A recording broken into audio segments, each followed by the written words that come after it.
Acabo de ver Intensamente 2 y no me gustó.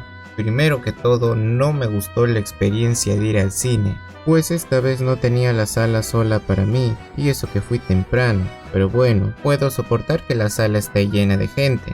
Pero no solamente estaba llena de gente, estaba llena de niños, niños que no se callaban el hocico y padres que en vez de mandar a callar al bendito niño y decirle, oye, que esto es el cine, no un circo, quédate callado, lo que hacían es que ellos también se ponían a hablar explicándoles cada maldita escena.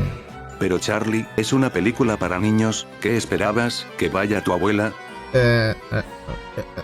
No me contradigas, NPC. Dejando aparte la horrible experiencia en el cine, la película en sí no me gustó. Ojo, que no es lo mismo que piense que sea una mala película, porque no, definitivamente no es una mala película. La miniatura dice decepcionante, y eso es porque efectivamente me decepcionó. Por bocas de muchos salían afirmaciones tales como que esta secuela estaba al nivel de la anterior entrega, la cual, si bien no la considero como muchos la mejor del estudio, fácilmente entraría dentro de mi top 5. O sea, al final de la película estaba con la garganta dolida y todo. Y no soy de los que se emocionan fácilmente.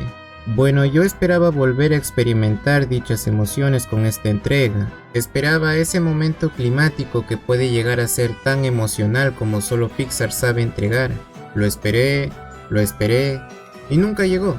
Incluso en los momentos más dramáticos no llegaron a causarme nada, pues se sentían un refrito de la anterior película. Y no solo a mí no me causaron nada, ya que yo volteaba a mi alrededor para ver si alguien sí estaba emocionado o algo, y nada. Solo niños que seguían soltando memes o tirando chistes. El más ingenioso fue cuando uno soltó en medio de una escena donde la protagonista estaba teniendo un ataque de ansiedad. Este niño suelta un ¿Y por qué no solo toma pastillas para la ansiedad como mi mamá?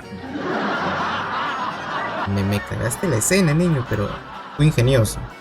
La cinta no tiene un momento tan triste y simbólico como la muerte de Bing Bong en la anterior entrega. Además, el conflicto mostrado es muy simple. Me podrías argumentar que la primera película también contaba con un conflicto bastante simple. Sí, pero la diferencia radica que en la anterior película se entendía. Después de todo, se trataba de una niña de 11 años. ¿Qué conflicto tan profundo puede sacar de una niña de 11 años? Pero aquí se trata de la pubertad, ¿sabes? La de problemas y conflictos que puedes sacar de esta etapa, como por ejemplo los primeros amores no correspondidos, el acoso escolar, las malas juntas, seguir malas influencias, drogarse.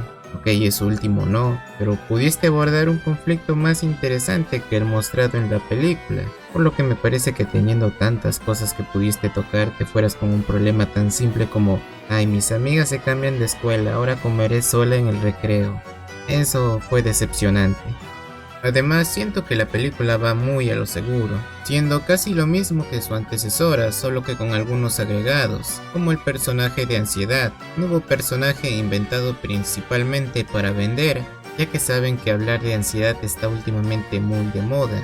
Narrativamente se me hace muy extraño que en Intensamente 1 no se haya visto nunca este personaje en la mente de los adultos. No es como que la ansiedad solamente aparezca en la pubertad, la ansiedad es algo con lo que todo adulto también carga. Sin embargo, en la anterior película no hubo ni rastro de él.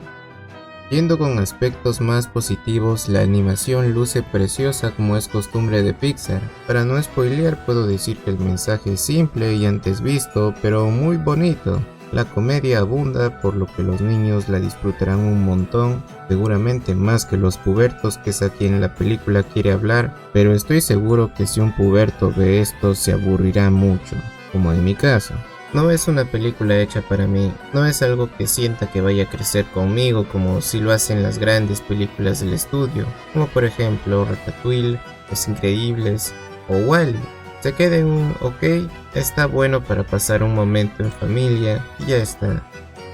Bueno, al menos no es Cars 2, o Dory 2, o Los Increíbles 2. Puestos así, se puede decir que es una de las mejores secuelas de Pixar, a falta de competidores decentes. Parece que el único estudio que sabe hacer buenas secuelas aquí es DreamWorks.